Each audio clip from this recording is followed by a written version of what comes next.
isolation, coercion and threats, blaming, intimidation, fear. This pattern of behaviors associated with domestic violence was not our sociocultural norm. These controlling behaviors have infiltrated and poisoned our community, in part due to historical trauma, boarding schools, as well as the imposed Western European male-dominated way of thinking. Waganaxi ko dawa, Nishnabe Kwayan daw, Tachinga Bang Menacing and Dojuba. Pelston and Doda, Sheshku Dodam, Hashiki Kwendis Nakas. My name is Delita Gasco Smith, and I am the Domestic Violence Health Educator for the Little Traverse Bay Bands of Odawa Indians Project Connect program. And I'd like to talk to you a little bit about the direct correlation between historical trauma and domestic violence in our communities. Pre-European contact, there was one thing: domestic violence and sexual assault were not an acceptable behavior in our communities, and it was only when the Europeans came here that that was introduced in our communities as an acceptable behavior. The Europeans, when they came here, were actually appalled to think that the women in the communities had a say in what happened, in how the government was run here.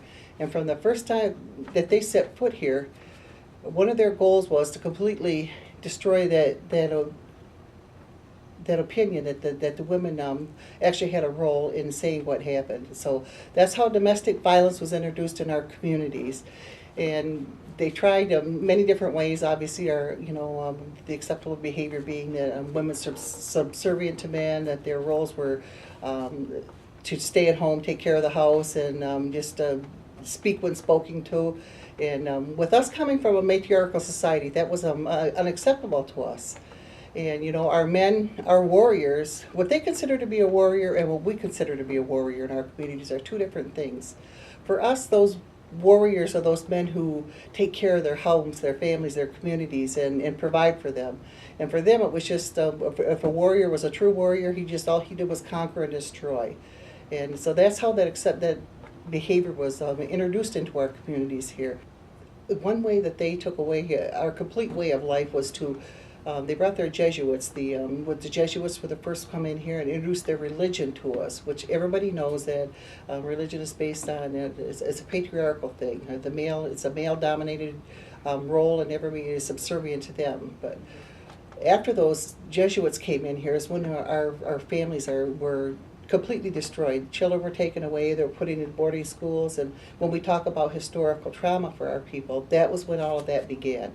They just completely set out to introduce us to a way of life that was completely unnatural to us. They took away all those prayers. They took away our language. They cut our hair. All those things that have such spiritual meaning to us were completely taken away from us, and we were just completely immersed into their culture, into their world, trying to assimilate us into the way of life that they thought that we should be living. And at those boarding schools, we all know the history of those boarding schools. They weren't nice places. And I said, you either learned or literally had things beat into your head there. And I said, and that was where a lot of the violent behavior, when we talk about that learned behavior for our people, a lot of our people, men and women, learned that as an acceptable behavior, a way of teaching somebody something. So when you want to dominate and control, that's what you do, is you strike out violently. And that was how a lot of our, like I said, our whole base of who we are as people was destroyed through that. And so now we're moving back towards when we talk about historical trauma and recovery from that and domestic violence. A lot of that, with that violent behavior being ingrained in people's minds, that it's okay, it's an acceptable behavior to do that. We're trying to restore balance in our community by reestablishing the fact that was not a role, that was not acceptable behavior to us. When we had instances of that in our community, pre-European contact, they were dealt with swiftly and they were dealt with severely. It wasn't tolerated. And that's why our communities were in balance, because everybody loved and respected and took care of each other during that time. And so now we're at a point in our community where we're recognizing that for what it is, and we're trying to move forward and reestablish that balance in our community by reestablishing those cultural beliefs and that cultural base that we have. Where we go from here, I guess, is what we need to address too. Part of what we need to address is the fact that now we recognize that domestic violence for what it is. During those boarding school years, many of our men were physically, sexually abused and dominated, completely controlled. So when they come out from the boarding schools, and they never returned home after that either. A lot of us were just sent into foster care systems, which actually fed onto that historical trauma piece in our people. They were never allowed to return home to their own families. And so the only way of life that they know now is that domination and control. They don't know that our warriors were actually our protectors. They were the ones that took care of our families, took care of our communities. And now that we recognize that for what it is, and we want to move forward and heal as a community, we can openly talk about that and address it. And that piece that's missing from our community that was caused this whole domestic violence issue, and how men feel the need to completely dominate and control their households instead of work as a cohesive unit, which is what our warriors did in the beginning, before European contact and before all of this was introduced to us as an acceptable behavior.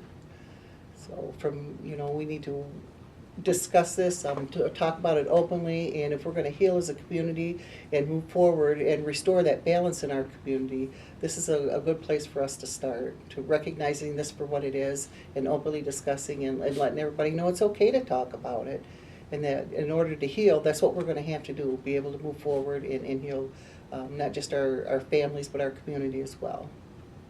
Naho-chi-miigwech.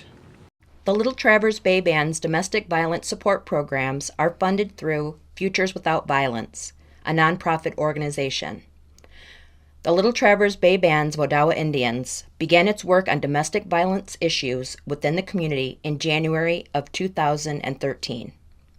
Since that time, the tribe has been able to provide services for over 75 women, 3 men, and approximately 50 children. The National Domestic Violence Hotline website states that domestic abuse is a repetitive pattern of behaviors to maintain power and control over an intimate partner. These behaviors that physically harm, arouse fear, prevent a partner from doing what they wish, or force them to behave in ways they do not want. Abuse includes the use of physical and sexual violence, threats, intimidation, emotional abuse, and economic deprivation. Domestic violence may even result in death. Victims may stay out of feeling trapped, powerless and controlled, fear, shame, or to protect their children. Victims may develop all sorts of physical, mental, and emotional symptoms similar to post-traumatic stress disorder. Reproductive coercion is yet another form of power and control, where one partner strips the other of the ability to control their own reproductive system. It's difficult to identify because other forms of abuse are often occurring simultaneously. It can include a partner sabotaging birth control methods, withholding finances needed to purchase birth control, or continually keeping their partner pregnant. Domestic violence does exist in our community, and not only affects the woman or person being abused, but has negative effects on all of us. My name is Tammy Oakley Shananaquat, Indishnakas, Mayungan and Dodam, Badaske, and Dojaba. I am the survivor of domestic violence. We've been asked to tell our story, and my story, as many of us that are Adawa, are Native American, began when we were very young, and I had the unfortunate opportunity to be removed from my family and placed into foster care and then into an adoptive family. I was removed from that adoptive family at age 15 for physical, emotional, and sexual abuse, and continued to go on through the foster care system. And then at a young age, I married when I was 20, my first marriage, my husband left and went into service and didn't return, found, greener pastures. And then I had a second marriage, and that lasted about 6 months. It actually was a 8-year relationship, but it included a lot of drinking, and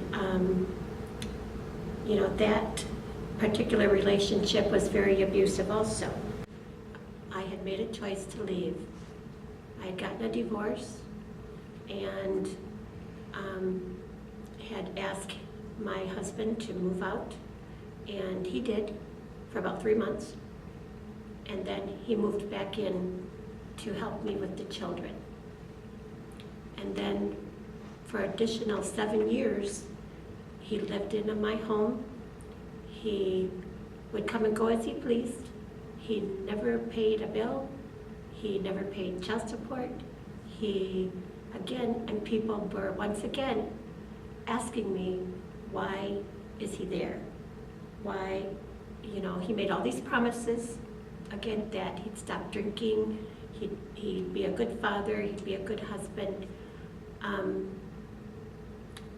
When once again the behaviors continued, and he continued to verbally and emotionally abuse our children, I made a choice to leave the area altogether. Again, I decided that I needed to make the changes, and for the good of my children, for the good of my family, for my survival. And I moved up to Petoskey and got a job with the Adawa government building. I met some wonderful, supportive people, including my family members, and many of us are all family, is what I've come to find out. But they had some domestic violence programs that had just begun up here, and through utilizing those particular services, the counseling, especially important, and to realize that, we're broken, but we're not the problem, and that, that abuse, especially years of abuse, tend to make you feel like you're the failure, or you didn't do something right, when in fact you are surviving day after day, year after year, and you've done many things right. So I continued to go to counseling, and what I have found out even 4 years later now, that my children have said that it would have been better had I left when they were younger, that they were living through all this, and even though I thought I was protecting them, that they've learned things that now they're going to counseling themselves to understand that what they were living was not normal part of living. And now I'm doing things that I have never done. I mean, I was forbidden to go to my church. I'm now going to my church and worshiping how I want to. I have an opinion that I can make and say and talk to people, and I don't have to look at the floor or be afraid to make something for dinner, because it's just a life that now I'm trying to show my children, my girls and my boys, that that there is a life beyond abuse and beyond what they've lived and what I've lived.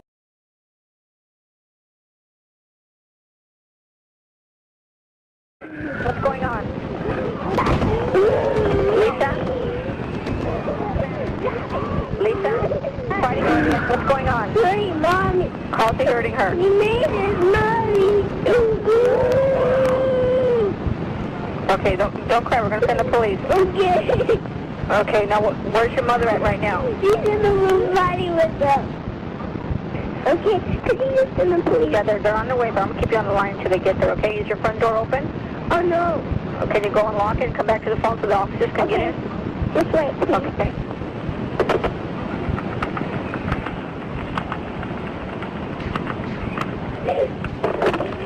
He just knocked my sister out. What sister that he knocked out? My little sister.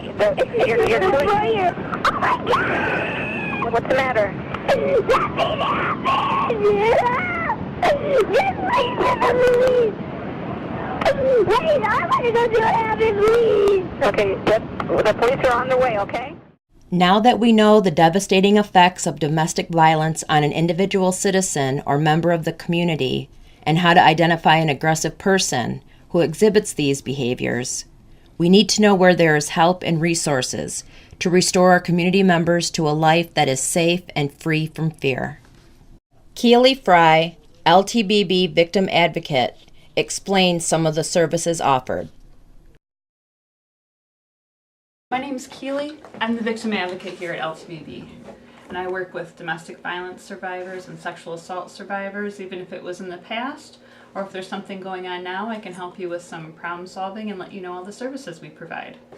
So some of the things we can provide is just letting me know what the situation is that's going on with you right now, how we can work towards safety, whether you choose to stay in that situation or leave. We do have financial assistance available if you're looking to relocate, to move. We can help with some transportation, whether it's gas cards. If you have emergency needs for toiletries, for baby goods, for food, those are things that we can look into as well. And some other things that we offer, we have some clothing resources if you're in need of emergency clothing. We work with the Gold Mine Shop and the Women's Resource Center to help get some of those items when you need them quick, fast, and in a hurry. And if there's any court things that are coming up for you, we can accompany you to friend of the court just to have somebody there as a support person. Sometimes it's not comfortable to have family there with you or not safe. So we can meet you at the courthouse or drive you there, walk in with you and sit with you. Make sure that there's a bailiff there. If you have a PPO that you want to file through tribal court or the county, we can help you set that up and just take you to the right places. And so this is my card, and I will write my fax number on here or cell phone number if you need that. And also we have a few papers that we go through with you. The first is just to make sure that we have your information, your address and phone number. If it's not safe to call you on your phone, if there's a phone number of a friend or relative that we can use or an address. And let us know if it's safe to contact you. If it's not, then we'll just wait to hear from you. We want there to be no question of your safety here. So the first thing we do is go through this intake checklist with you, and this just kind of breaks down what kind of things have been going on. So we can look at safety concerns, whether or not you're feeling afraid in the place where you're living, if it's a family member or an intimate partner. Are there any threats to harm you or anyone else? Are there any restrictions that you have on your money, your time, your ability to have a job or have transportation? And if you're feeling isolated from spiritual or traditional practices, being able to see your family. The second thing we would give you is the Statement of Client Rights. It explains the rights that you have as a client coming for services and the responsibilities we both share as we work together to solve your problems or find solutions for what's going on at home. So you have the right to know how your information is going to be treated. When you come in and fill out this paperwork, and I take notes as we have phone calls and work together to find solutions for you. We also have case consult where if there's a situation going on that I don't know the best way to solve it or to how to find resources for you, I can ask the other social workers here in the office who are also bound by confidentiality. The other caveat to confidentiality, the other issue is that I'm a mandated reporter as a social worker. That if you tell me that a child is in a situation where they're experiencing neglect or abuse, or if you're going to harm yourself or someone else, then I am obligated by law to report that. So I always let clients know that up front, so you can feel comfortable sharing with me whatever you want to share with me. So the client's rights and responsibilities, going back to that, is that you have a right to obtain services regardless of your age, of your orientation, or whether or not you're a tribal member, descendant, or non-native person who's in an intimate partner relationship with a tribal member, or if you have children who are tribal members. And that you will come to appointments that we set up. If you need to cancel, you'll let me know. And if there's any situations that we can't resolve together, if I'm not helping you in a way that you want to be helped and you need we need some assistance, then you have the right to go to a director or my coworker and find assistance there. So that's something that a client would sign when they come in, as well as myself. Then we have the consent for release of confidential information. Oftentimes when I'm working with a client, they may have a probation officer, a counselor, a friend, or even just having communication with housing. They give me permission of who I can share information with them about and what kind of information. So say you want help with housing, they give me permission to talk with Kate in housing just about housing issues, not about what happened last night or what's going to happen this weekend, only about the housing situation. So the client always gets to choose who has their information outside of this office. And I always set the release for the information ends about a month after we meet for the first time. So I'm always going back to the client to say, is it still okay that I talk with Kay about housing? Is it still okay that I'm speaking with your counselor about how we're working towards things, what kind of progress we're making? So we both sign that. If there's no one that you want your information shared with outside this office, then that doesn't get signed. And then the last form is our legal liability release. And that just explains that I am not a legal advocate. I will accompany you to court as a support person, but I do not hold any legal training or claim any legal expertise, only experience accompanying people to court. Victim Support Services is located at 911 Spring Street in Petoskey, Michigan. LTBB's Domestic Violence and Victim Support Services is open weekdays from 8 a.m. to 5 p.m. Call for help at 1-231-242-1620. Or after hours, call the Women's Resource Center Crisis Hotline at 1-800-275-1995.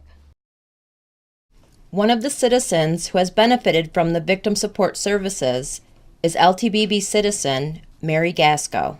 Ani, Mary Gasco Indigenikas, Mayangan Sindodam, Odawa Ganakasing and Doda Bindagwas, Odawa Koyandao. Hi, my name is Mary Gasco and I am a survivor of domestic violence. Today I wanted to share a little bit with you about my experience with domestic violence and how much LTBB Victim Support Services was able to help me. For me, I think the biggest influence of the abuse was how much he tore down my self-esteem. He would constantly tell me that I wasn't good enough or I didn't deserve a better life. I'd never find anyone else other than him to love me or accept me. And that held me captive in that relationship for a long time. But there came a day that my daughter witnessed him kicking me. And she asked me if I was okay. She was like, "Mom, I saw that." And I looked in her eyes and I had such fear that she would one day grow up to be in the same situation that I was in and that she would think that was love. So I knew that night that I had to get out no matter what. And that was a point in my life where I knew that I needed to leave. I left him that night, but it took a few months for me to actually get a hold of services. I decided to move up to Emmett County, and my second week living in the area, I walked into Tribal Human Services and I said, I need help. The ladies there were extremely receptive and kind and proactive, and that day I was able to get an appointment with a victim's advocate. Over the next months, they helped me with rides to and from food pantries, they helped me get diapers for my son, they helped me filling out paperwork for housing needs, and I never once felt that they were going to break confidentiality. They were very professional and supportive. And the most important thing that they did for me was provide kind, understanding people that were there with me every step of the way, and they let me know that I wasn't alone. And that really enabled me to be successful up here. I firmly believe that without these services, I wouldn't be where I am today. And I can honestly tell you that today I'm thriving, not just surviving. I live free of the fear and anxiety that I lived in that abusive cycle, and I'm starting to believe that I deserve to be happy. And the same is possible for you. I know it feels hopeless and that you can't get yourself out of it, but you can. And I encourage you to ask for help and to seek the services offered by LTBB Victim Support Services.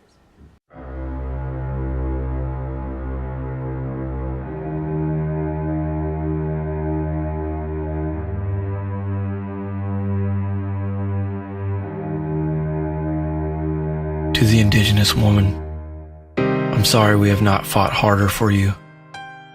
For the woman and her baby left for dead by the police in her home while they gave a ride to her attacker back to his house. To the girlfriend punched in her pregnant stomach. To the wife who took the beatings so her kids wouldn't have to. To the daughter who found a man as abusive as her dad. To the co-ed who will never go to the 9 again. To the restraining order as strong as the paper it's made from. And to the shelter with not enough beds.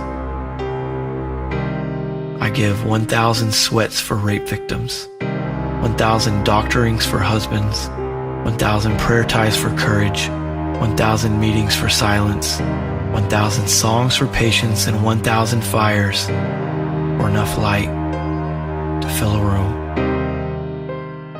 To reflect off a mirror the size of the moon, just so we can see ourselves for what we are. Complicit. So I dare you to protect them, Mr. President. I dare you to make laws for them, Senator and Representatives. I dare you to try to stop me, tribal leaders. I dare you to go look for me, police officer. For every 1,000 Native women in your district, 330 of them will be sexually assaulted. 88% of the perpetrators will be non-Native, and every piece of every legislation needs a champion, but not all champions are leaders, and not all leaders are men, just like not all kisses are wanted, and not all laws are consensual. They trespass her body like they trespass this land, in the corner of a HUD home, in the back seat of a car, in a courtroom, in every hall of every government. We fail them. And the terrorist threat is in the same house, in the same car, goes to the same school, and works at the same job, and the threat 10 times more likely to murder her than anyone else. This war is at home.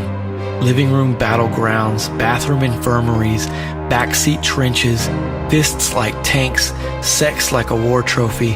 Under treaties of silence, she whispered to me, "Please, please stop. I am your wife. I am your sister. I am your mother. I am your daughter.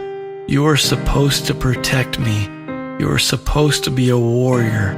Protect me from you, from him, from all of them. Tell me you have daughters.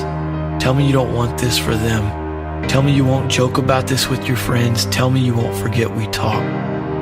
Tell me you will do something. Do something."